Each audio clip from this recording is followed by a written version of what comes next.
The silence in the Whitaker residence was a sickness. It seeped through the stone corridors, climbed the wrought iron staircase, and hung like fog over the primary bedroom. For 3 months, Camille Whitaker had not felt the touch of her husband, Nathaniel. The man who once worshipped the ground she walked on now recoiled if their hands so much as grazed. He was Nathaniel Whitaker, a business magnate whose name stirred awe, yet around his pregnant wife, he was a shadow. Camille kept telling herself it was just stress, the weight of his empire.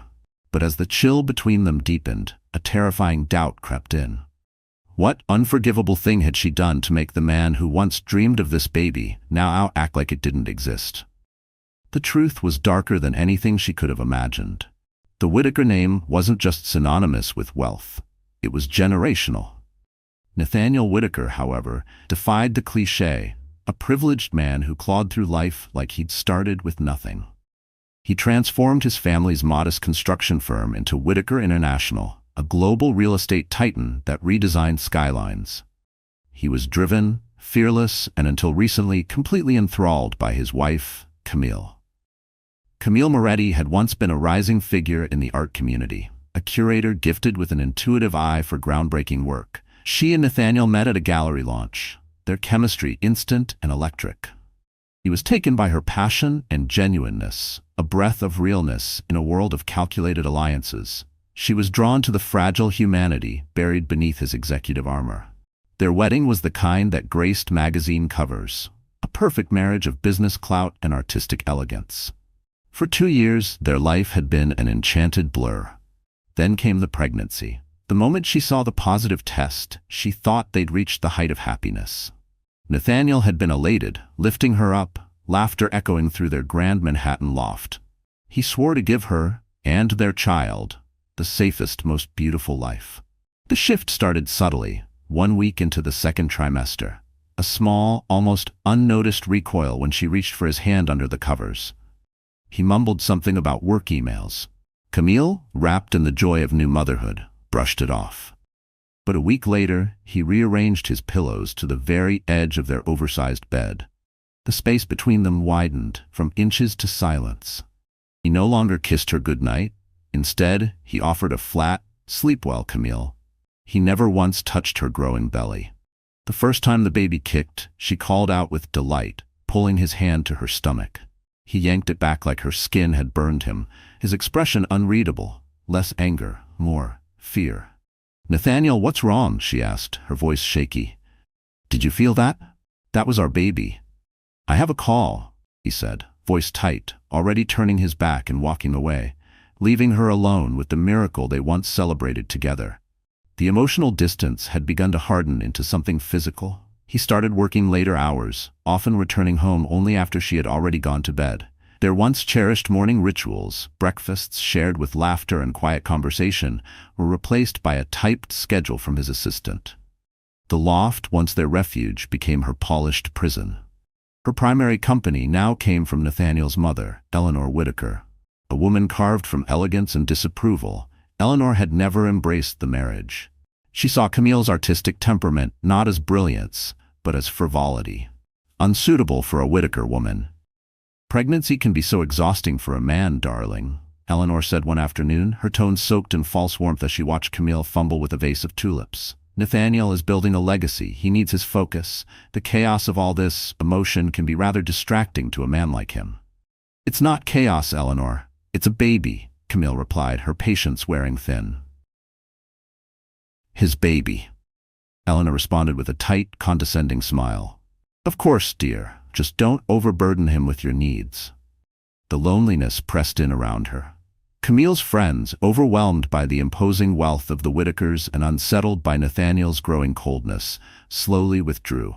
She immersed herself in decorating the nursery, soft cream walls, gentle animal illustrations, but the process felt empty. Each tiny onesie, each carefully folded blanket, only deepened the ache for a man who was slipping further away. One night, desperation consumed her. She slipped into the silk negligee he had given her during their honeymoon on the Amalfi Coast, a gossamer thing that once made his breath hitch. She waited in the living room, city lights painting the floor beneath her bare feet. He arrived just past midnight, shoulders sagging with exhaustion. He saw her, and for a fleeting moment, a trace of the old Nathaniel flickered in his gaze. Desire, love, recognition. But it vanished almost instantly, replaced by the now familiar mask of strained distance. "Camille, you should be in bed," he said, his voice devoid of warmth. He walked past her without a glance and went straight to the liquor cabinet. As he poured himself a scotch, tears stung her eyes. "I wanted to see you," she said softly. "I miss you, Nathaniel. We never talk anymore. You don't even look at me." He gripped the tumbler until his knuckles whitened. "I'm busy. The soul merger is draining all my time." "This isn't about soul," she said, voice cracking. "This started when I got pregnant. Do you not want this baby anymore? Have you changed your mind?" He turned to her, and for the first time in weeks, his face showed emotion, anguish twisted across it. "Don't be ridiculous. Everything I'm doing is for this family." "Then why won't you touch me?" Her voice dropped to a whisper, the question shivering in the air. "Why do you look at me like I'm contaminated?" His carefully held control shattered. His voice was gravel. "You don't understand. Then explain it." "I'm protecting you," he said, almost a plea. "Protecting this family. Just do what I ask. Rest. Be healthy, and don't ask me about this again." He drained the scotch in one long swallow and retreated to the guest room, the room he now spent more nights in than their own. The door clicked shut with the finality of heartbreak. It wasn't infidelity. She was nearly certain of that. It was something else, darker, colder, and somehow it was connected to the child she was carrying. The days blurred into weeks, each one indistinguishable from the last. The rift between them widened until it felt insurmountable. Camille began to feel like a phantom drifting through her own home, lingering at the edges of Nathaniel's life. The only semblance of concern he showed came through sterile, impersonal gestures. A globally renowned obstetrician had been retained. A nutritionist curated every bite of her meals, and a prenatal yoga specialist visited the loft twice a week. He was supporting her body, but starving her soul. Her mind became a breeding ground for anxiety, and in the stillness, it created stories. The most plausible and most painful was the presence of another woman. Had he rekindled something with someone from his past? Someone more fitting for his world of strategy and steel? Her suspicion began to revolve around a name she hadn't thought about in years: Genevieve Sinclair. Genevieve had been Nathaniel's college girlfriend and, for a time, his business partner. She was intelligent, calculated, and, as Eleanor had once whispered with barely concealed satisfaction, the one that got away. Their relationship had ended on bitter terms, tied to a volatile business fallout in which Nathaniel came out on top, pushing her out of a promising venture. Camille knew it was a stretch. But desperation needs only a sliver of possibility. One night, propelled by a gnawing hunger for the truth, she did something she had never dared. She entered Nathaniel's private office. The space was pristine and impersonal, a shrine to success. She eased into his leather chair, the lingering scent of his cologne tightening her chest. Her fingers hovered above his laptop, then recoiled. That final line of trust, she couldn't cross it, or could she? Then her eyes caught it, his personal tablet, lying among financial documents and architectural renderings. It was unlocked. Her pulse quickened. This was betrayal, but hers had already been betrayed. With trembling fingers, she opened the messages. Executives, legal advisors, his mother. Then, one thread stood out, labeled simply GS. The messages were cryptic. GS, any update, Nathaniel? No. The protocol is challenging, but I'm staying the course. You're doing the right thing. It's the only path to a healthy outcome. It's tearing me apart. She looks at me with confusion every day. Steel yourself. A few months of pain for a lifetime of safety. Remember what's at risk. Camille's blood chilled. Protocol. Outcome. It was clinical. Chilling. Who was GS? What authority did she hold over him? She scrolled further, her breath caught as she read an earlier message. The preliminary results from the Geneva lab are in. It's what we feared. We need to speak right away. I've booked a flight. Attached an encrypted file. The message's date matched the moment Nathaniel had changed. He wasn't cheating. He was conspiring. With her. About the baby. The last piece dropped into place days later. Eleanor was visiting to supervise the delivery of a vintage bassinet she insisted on selecting. Nathaniel's phone buzzed repeatedly on the kitchen island. A call flashed across the screen. Genevieve Sinclair. GS? It was her. The ghost from his past was no longer just a memory. She was the puppet master of Camille's unraveling life. That evening, Camille approached him again. He was in the guest room, rigid at the window. "I know about Genevieve," she said, her voice level. Nathaniel turned, color draining from his face. "What are you talking about? The messages, the calls. You've been speaking to her all this time, lying to me." Her words came out in shards. "Is she the reason you can't even look at me? Are you leaving me for her?" "Just tell me the truth, Nathaniel. Don't drag me through this lie another day." She wanted him to laugh, to deny it all, and pull her into his arms. Instead, his face turned to stone, his jaw clenching like carved marble. "You went through my personal messages. You left me no choice. You've shut me out. What is this protocol you're discussing with her? What positive outcome? What does that even mean?" The words spilled out, wounded, furious. "Is she pregnant too? Is that it? Are you choosing which family to keep?" "Stop it, Camille," he snapped, his voice low, razor sharp. "You have no idea what you're talking about. This has nothing to do with infidelity." "Then what is it?" she screamed, the sound cracking through the cold, impersonal space. "What could be worse than that? What are you and that woman plotting that makes you look at your own pregnant wife like she disgusts you?" He stepped toward her, fists clenched, jaw tight. For a second she thought he might finally tell her everything, might finally crack. But instead, the distance between them deepened. "Genevieve is a consultant," he said, the words awkward, forced. "She's a specialist in a private medical matter. That's all. It concerns the future health of this family. And that's all I can say." "A private medical matter? Who's the patient?" Camille's voice trembled. Then a new dread curled in her chest. "Is it me? Am I sick, Nathaniel? Is something wrong with the baby? Is that why you won't touch me? Are we, what, contagious now?" she added with a weak, breathless laugh that died the moment she saw his face. He didn't deny it. He didn't even blink. He just looked at her, his eyes hollow with a pity that chilled her to the bone.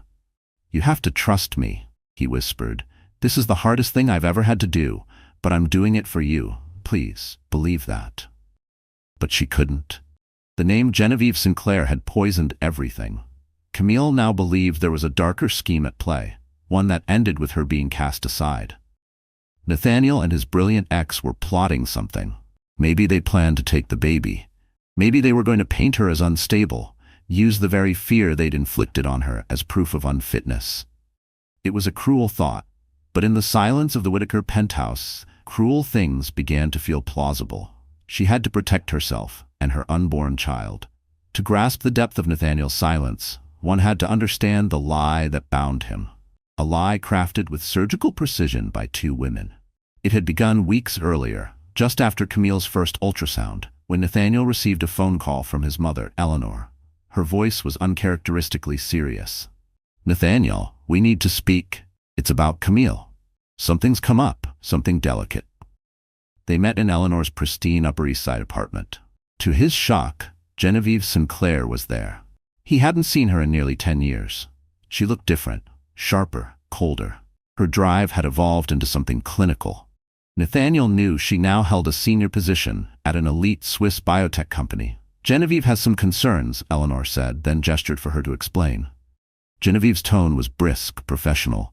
Through a mutual colleague at a European diagnostics lab, a concern had surfaced in Camille's routine prenatal blood work, testing that had been submitted for extensive genetic sequencing, part of the luxury prenatal package Nathaniel had unknowingly authorized.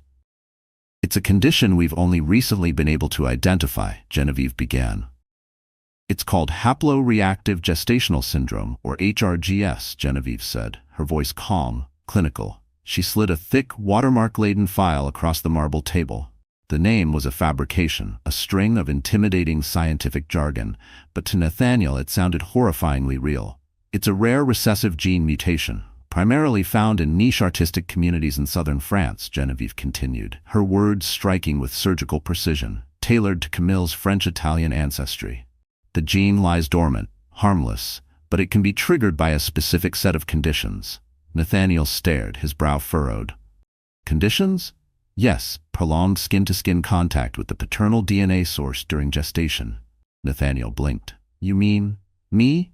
Genevieve nodded gravely. During pregnancy, a mother's hormonal changes activate the dormant gene. When exposed to your DNA through contact, sleeping beside her, even simple touches, an autoimmune response begins. At first it's undetectable, but it's systemic. It attacks the mother's vascular system and eventually the placenta. Eleanor's gloved hand landed on Nathaniel's wrist. Plain English, Genevieve. Genevieve looked directly at him, her expression measured, falsely empathetic. If the protocol isn't followed, the prognosis is absolute. The condition leads to total placental collapse late in the second or early third trimester. The fetus will not survive. In over 90% of documented cases, the mother succumbs to hemorrhagic shock. The oxygen drained from Nathaniel's lungs. The world tilted on its axis. A rush of icy dread surged through him. His heart pounded like a drum inside a cavern of disbelief. His fingers curled around the edge of the table, white-knuckled, as though anchoring himself to reality. This couldn't be true. Not Camille. Not their child. Fatal. For Camille. For the baby. No. But her doctor said everything looked perfect. They wouldn't know to test for this, Genevieve said smoothly. HRGS is a proprietary discovery, exclusive to my company's research division. The diagnostic markers don't exist in U.S. medical protocols. We only detected it because your lab samples were processed through our Zurich facility. It's the only center in the world screening for this. She produced fabricated charts, molecular graphs, and high-definition cellular slides. Scientific illusions, but to Nathaniel's untrained eyes, they looked indisputable. He stared at the pages, lips slightly parted, throat dry. The sterile images blurred as panic took hold. He saw not cells, but Camille's face, her smile, her hand reaching for his at night. And now he had to recoil from her. What do we do? His voice was hoarse. There is a protocol, Genevieve said, leaning in. It has a near-perfect success rate, if followed exactly. Nathaniel's hope flared. No physical contact, she continued. None whatsoever. No shared sleeping quarters. No accidental brushing of hands. Absolute separation from the paternal source halts the immune response. Then, during the 36th week, we administer an antigen therapy, developed by my team. It neutralizes the gene permanently. After delivery, physical contact can safely resume. Eleanor, playing her role with perfect precision, gasped. You mean, he can't even touch his own wife for the rest of her pregnancy? It is the only way, Genevieve said, her tone firm, her eyes unwavering, to save both lives. Nathaniel felt as if the walls were closing in. Every instinct in him screamed to reject this, to run to Camille, to pull her close and protect her. But now his love was the threat. He wasn't a shield anymore, he was the sword. To save Camille and their unborn child, he had to become unrecognizable to them. A cold presence. A stranger. He had to turn his love into something distant, something that hurt, because the alternative was losing them. Why would you do this for me, Genevieve? He asked, his suspicions surfacing at last. Genevieve's expression was the picture of compassion. Because no one should face this alone. And despite our past, I'm a scientist first. I couldn't live with myself knowing what I know, and staying silent. Eleanor placed her hand on her son's shoulder. The trap was set. This is a test from God, Nathaniel. A burden only you can carry, Eleanor had said. You must not tell Camille. The emotional toll alone could be devastating. She wouldn't understand. She'd think you were losing your mind. She might even try to touch you, just to challenge the idea. You have to be strong for her. Be the villain so you can be her savior. He was ensnared. The lie was meticulous, built on love, laced with fear. And yet, deep down, Nathaniel hesitated. There were moments in the quiet between his mother's warnings and Genevieve's charts when doubt flickered. The science had holes. His instincts screamed that Camille deserved more than silence. But every time he reached for the truth, he saw her face in his mind, fractured by fear, destroyed by loss, and the fear paralyzed him. He had built his life on logic and control. Yet here he was, clinging to an unproven theory because the alternative, losing them both, was too unbearable to face. Nathaniel agreed to everything. He would secretly finance Genevieve's so-called antigen research, millions wired to an offshore account to ensure silence and exclusivity. He would follow the protocol flawlessly. He would become cold, aloof, and heartless, all in the name of protecting the two people he loved most. Every time Camille looked at him with confusion, pain, or tears, it gutted him. But he clung to Genevieve's mantra. A few months of suffering for a lifetime of safety. He was performing the most demanding role of his life, the silent sentinel of a fabricated threat, bearing Camille's heartbreak like a shield, convinced it was the only way to keep her safe. He had no idea the true threat stood right beside him, disguised in a lab coat and a calculated smile. Meanwhile, Camille was unraveling. Sleep evaded her. Food had become tasteless. The theory that Nathaniel and Genevieve were scheming to take her baby had hardened into conviction, a cruel, invasive belief that choked every rational thought. She watched Nathaniel as he moved through their home, mistaking his torment for guilt. Guilt not over love, but betrayal. She realized she needed help, not just emotional support, but someone whose authority Nathaniel couldn't dismiss, someone with medical clout, someone he'd be forced to respect.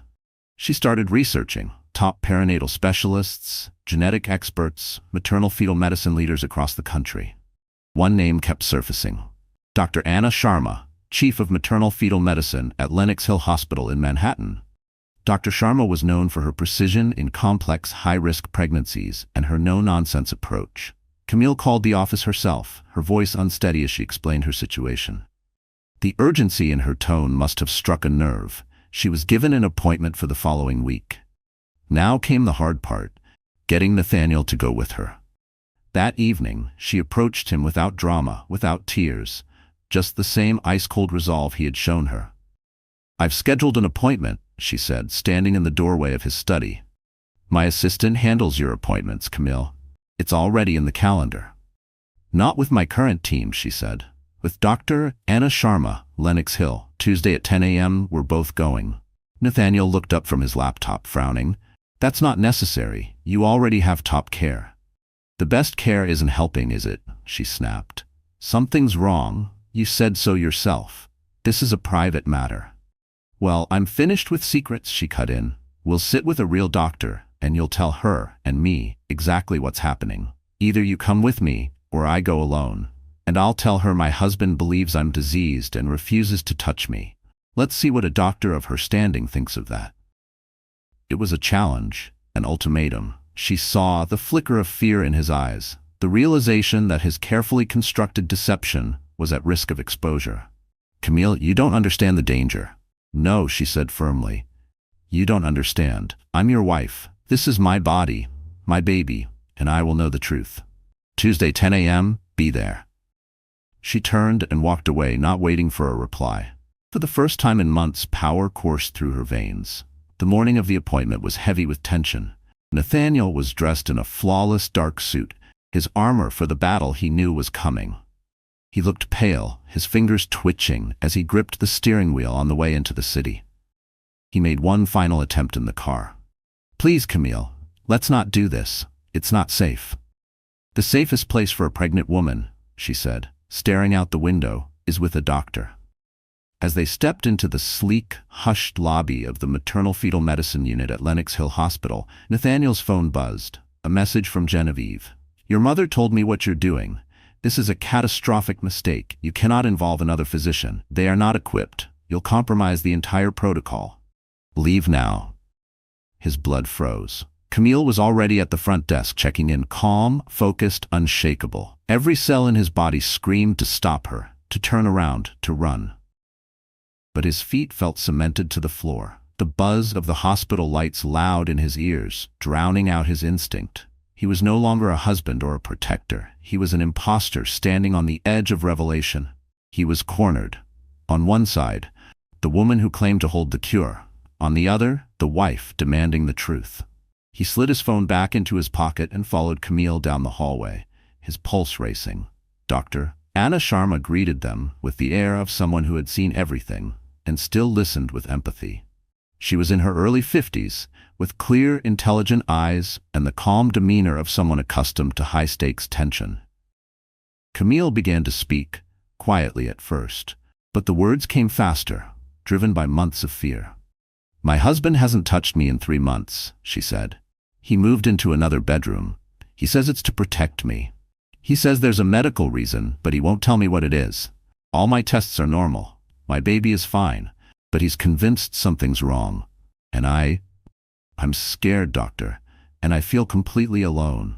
Her voice cracked on the last word. The room seemed to inhale her pain. Her fingers instinctively went to her belly, as if trying to shield the baby from the confusion, the coldness, the silence she'd endured for so long. Dr. Sharma nodded, listening without judgment. Then she turned to Nathaniel. "Mr. Whitaker, would you like to explain your side?" Nathaniel sat stiff and rigid, hands knotted in his lap. This was it, the edge of the cliff. He cleared his throat. "Doctor, I've received information from a European specialist, a biotech firm. They've identified something my wife has." "What's the name of this condition?" Dr. Sharma asked, pen poised. His throat was dry. He could feel Camille's eyes drilling into him. "It's called haploreactive gestational syndrome, HRGS."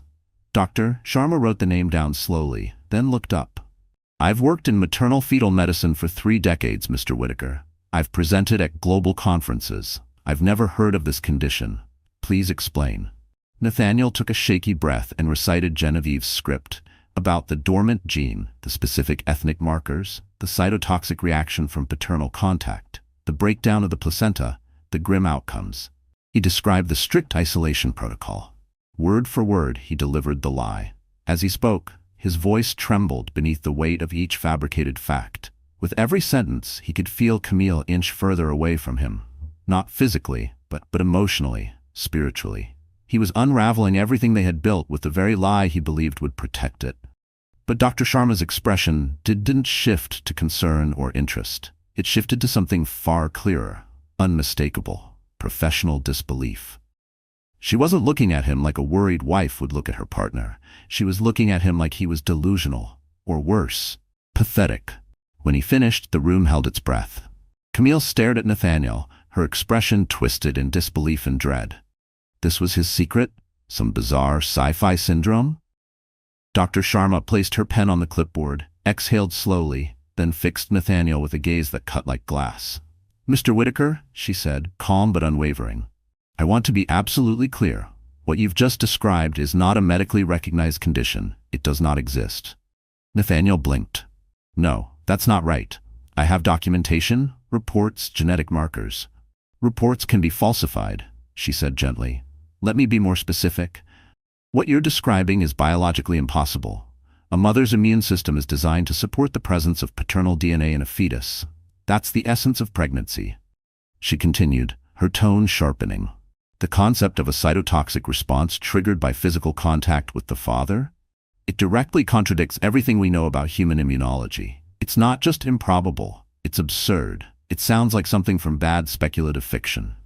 She turned to Camille. "From everything I've seen, your records, your vitals, you are a healthy woman experiencing a normal pregnancy." Then, she turned back to Nathaniel. Her voice was calm but unforgiving. "Mr. Whitaker, someone has lied to you, deliberately, elaborately, cruelly. HRGS is not real. There is no risk. Your presence, your touch, it does not endanger your wife or your child. What is dangerous is the emotional isolation and stress you've subjected her to under the weight of this fiction. That is the only medical concern in this room." Nathaniel's stomach dropped. Her words didn't just challenge the truth, they dismantled it. His certainty, his logic, his sacrifice. A lie. He looked down at the binder of evidence Genevieve had given him, charts and graphs he had protected like scripture. Worthless. The millions he had funneled into her account, the nights spent in a cold bed, the aching silences, the tears on Camille's face, all of it, meaningless, built on nothing. He turned to look at his wife. Camille sat still, her skin pale, tears streaming silently down her cheeks. But beyond the tears, something darker bloomed. Realization. He hadn't been saving her, he had been tormenting her. The color drained from Nathaniel's face, cold sweat dampened his collar. His stomach twisted. He clutched the arms of his chair to keep from collapsing. A very elaborate and cruel lie. The words echoed in his skull. He looked into Camille's eyes and saw devastation. Not anger, not even sorrow, just the hollow aftermath of betrayal. He tried to speak. His mouth opened, but nothing came out.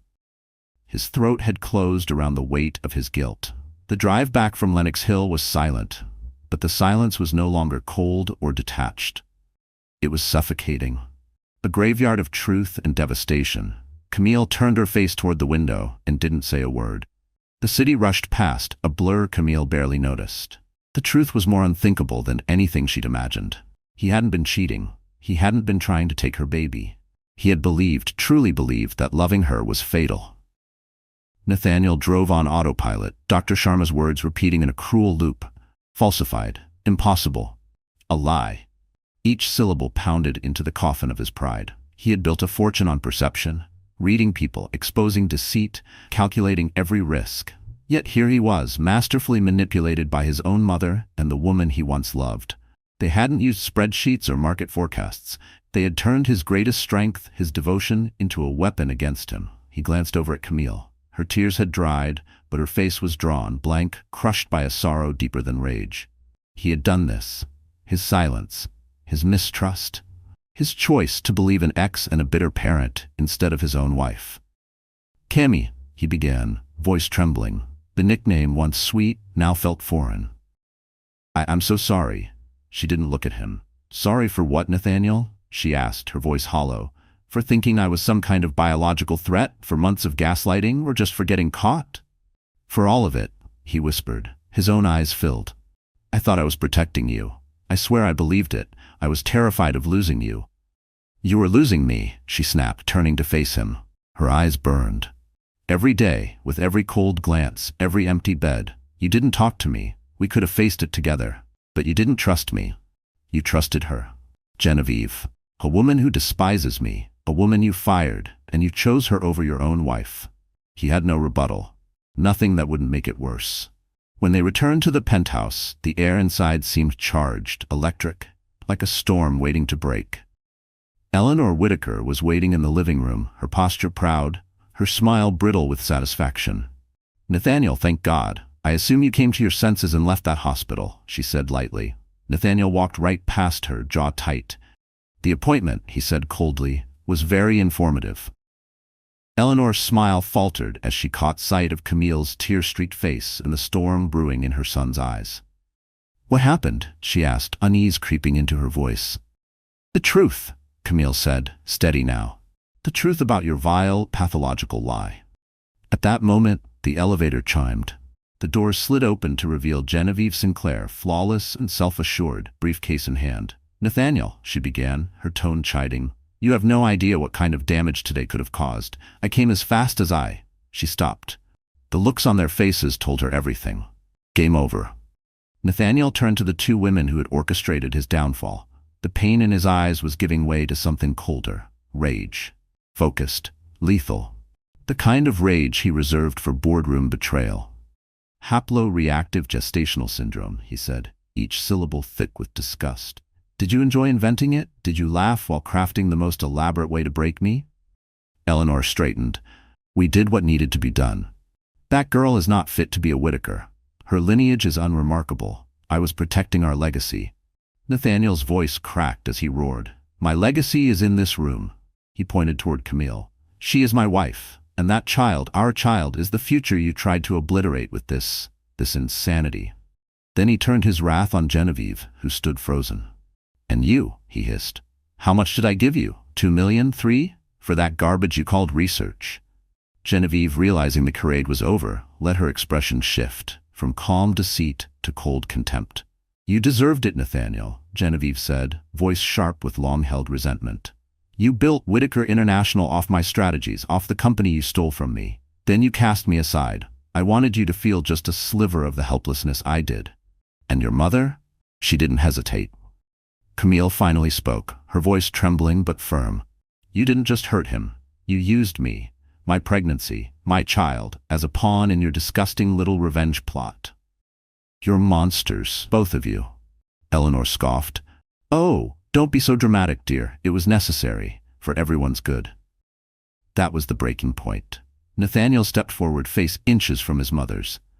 "Get out," he said, his voice dangerously quiet.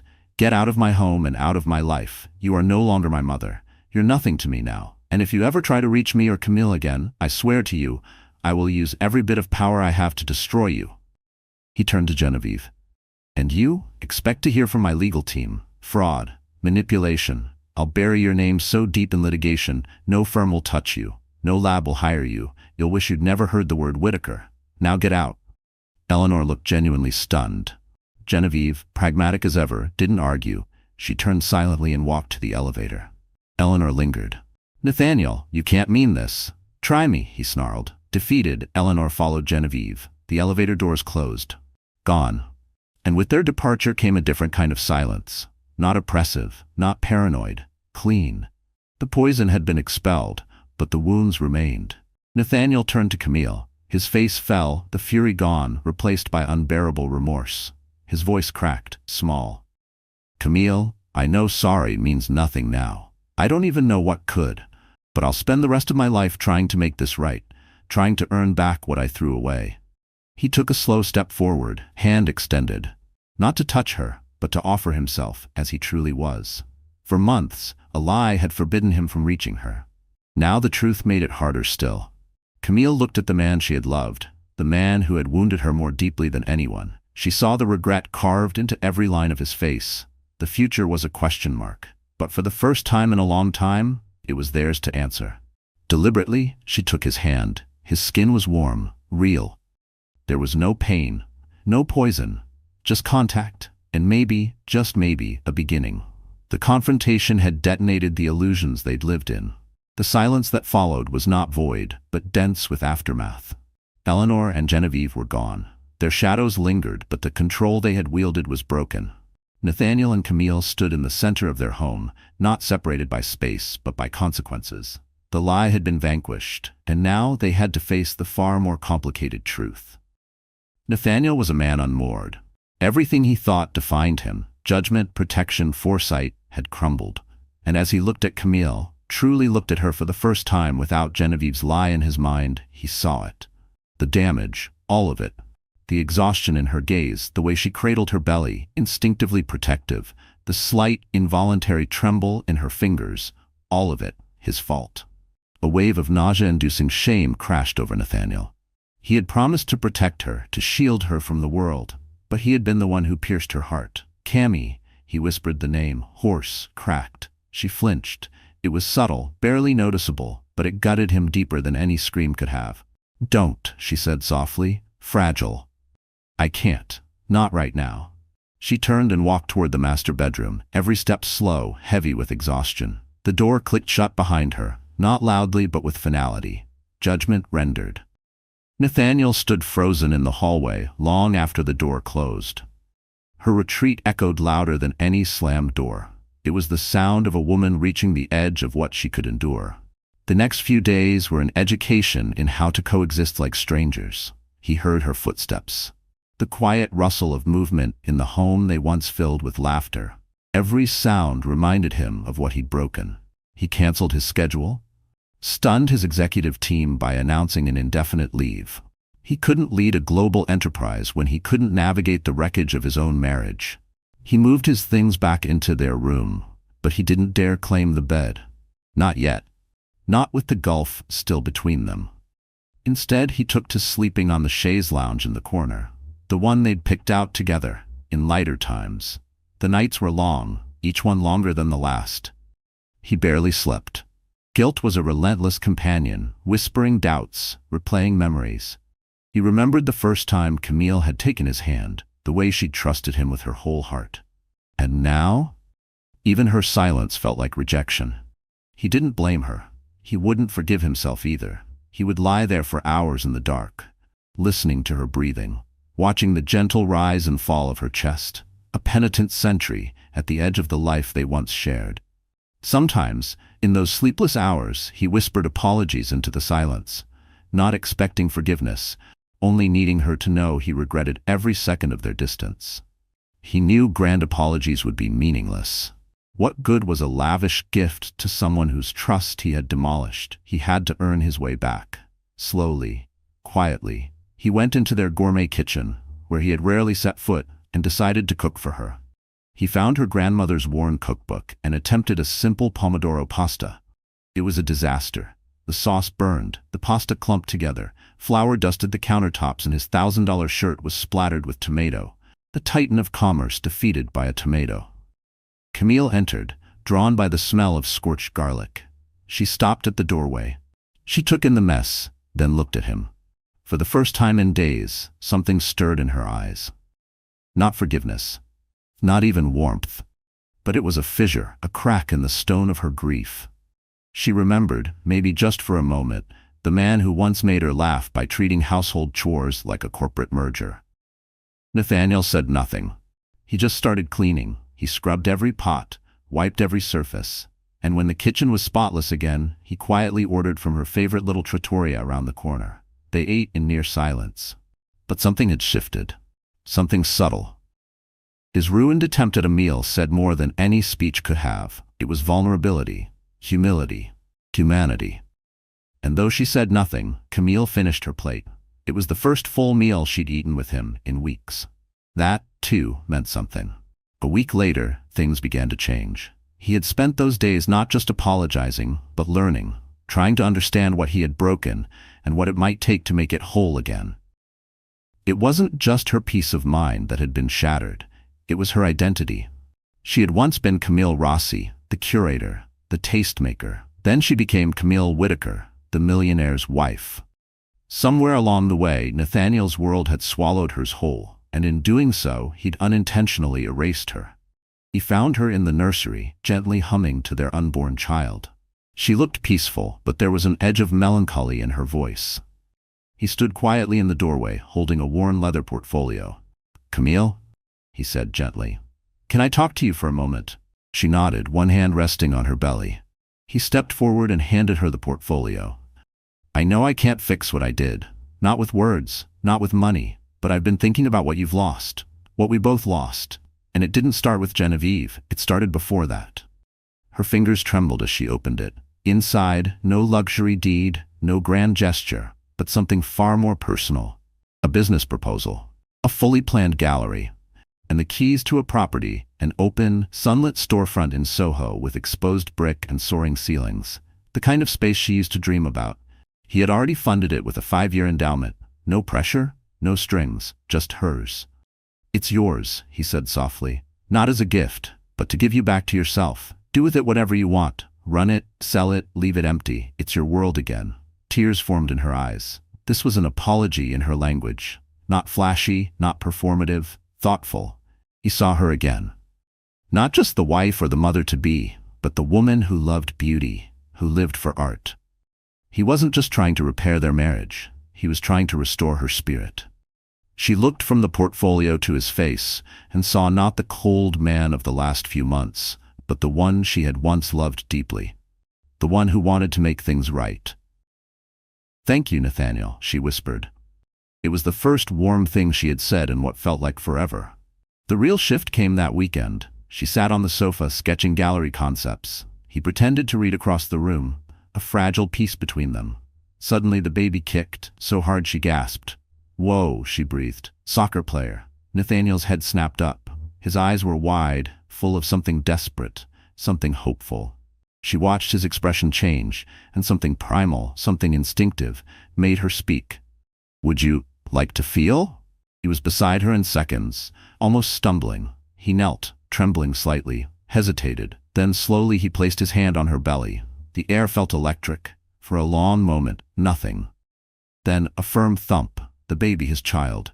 A sob escaped him. Guttural, shattering. It wasn't fear anymore, it was gratitude.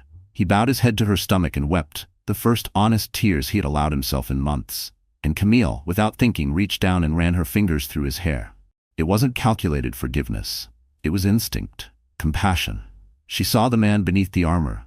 That night, they spoke for hours. He shared the crushing pressure of legacy. The way emotion had been deemed weakness in the Whitaker household. She spoke of feeling ornamental, silenced, of losing herself in his world.